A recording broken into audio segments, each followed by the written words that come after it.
Je réponds à la lettre d'Emmanuel Macron. Le président de la République nous dit que personne n'a gagné. En 2022, on rappellera que les macronistes n'avaient pas non plus la majorité absolue et que ça n'avait pas empêché le président de nommer Elisabeth Borne comme première ministre pour former un gouvernement. Aujourd'hui, en 2024, c'est le nouveau Front populaire qui est arrivé première force politique du pays en nombre de sièges et donc la démocratie voudrait que, à nouveau, il nomme un premier ministre issu de nos rangs, des rangs du nouveau Front populaire.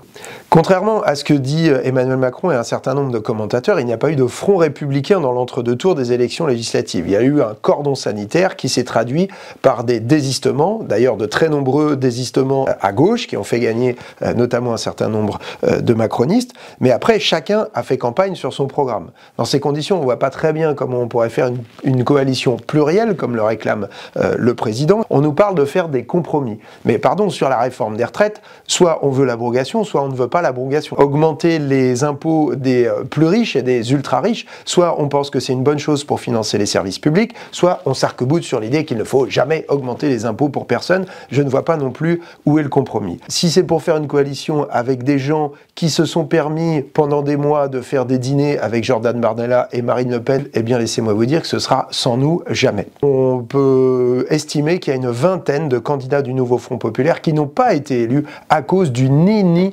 macroniste, c'est-à-dire ni LFI, ni Rassemblement national.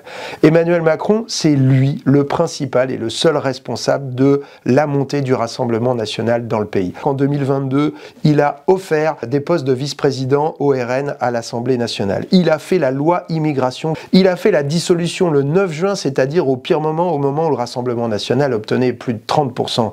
Il nous a traité, nous, le nouveau Front populaire, de programme immigrationniste. Là encore, il a utilisé le vocabulaire de l'extrême droite. Donc, M. Macron, il n'a aucune leçon à donner à personne et le premier message que les Français lui ont envoyé, c'est qu'il se taise, qu'il accepte sa défaite et qu'il accepte la victoire du nouveau Front populaire, au passage qu'aucun institut de sondage n'avait vu venir.